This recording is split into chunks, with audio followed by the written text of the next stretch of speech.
Всем привет, с вами Ресим и добро пожаловать на канал о симуляторах.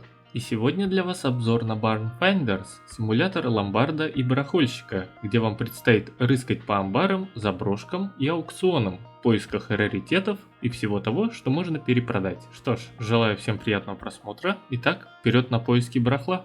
История начинается с того, что вы приезжаете к дядюшке Билли и помогаете ему с магазинчиком барахла, который он держит где-то в альтернативной американской глубинке. Кстати, внешне вы выглядите ничем не лучше дядюшки, а глядя на него, складывается впечатление, что он не просыхает.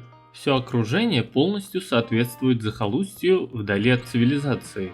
Побитый временем магазин, бегающая курица, грязище вокруг и деревенский туалет.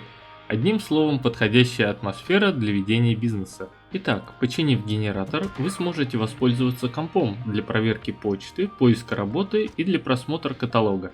Сам комп, да в принципе вообще все, выглядит будто со свалки. У кого-то даже возможно возникнет ностальгия по Windows 95, когда вы воспользуетесь компом. А на почту помимо заказа на работу будет приходить и спам. Без смеха его читать нельзя, особенно про дрын-елдын. Еще у вас будет старый радиоприемник, может у кого-то такой еще сохранился? В вашем хозяйстве также будут доступны различные верстаки по отмывке, ремонту и сборке, но для начала их нужно купить. А перед этим еще и инструмент для стройки приобрести. Ну а первоначальный капитал на все чудо хозяйства вы добудете из первого задания по обыску амбара. А дальше, освоив технику обыска, обшарите каждую последующую локацию. Иногда может возникнуть загвоздка с поиском ключа или потайного рычага, но вы точно найдете их, я в вас верю. А далее все, что найдете, погрузите в пикап и выставите на продажу на следующий день. После тяжелого дня нужно вздремнуть и посмотреть удивительный, но короткий сон о дядюшке и свинье. Это единственный прекрасный сон, который вы будете видеть изо дня в день. Найденные товары будут как обычные, типа телека, микроволновки и надувной куклы, так и причудливые, как, например, радужный котик или петюня-волк. Надо же было таких придумать. А еще сборные предметы из нескольких деталей, но особо дорогие. Костюм космонавта особенно впечатляет. Ну и конечно же товары покрупнее, а именно транспорт.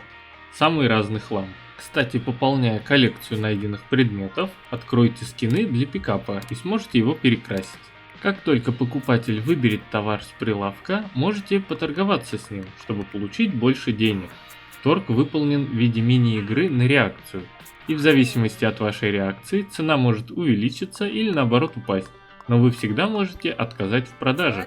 Кстати, деньги вам понадобятся не только для покупки оборудования и обустройства интерьера, но и для необходимых каждому барахольщику инструментов: фонарик, топор, лопата и отмычка. Еще есть дорогой детектор предметов, который должен помочь в поиске вещей. Принцип его работы забавный, но на мой взгляд устройство абсолютно бесполезное. А в дальнейшем куча денег понадобится для участия в аукционах.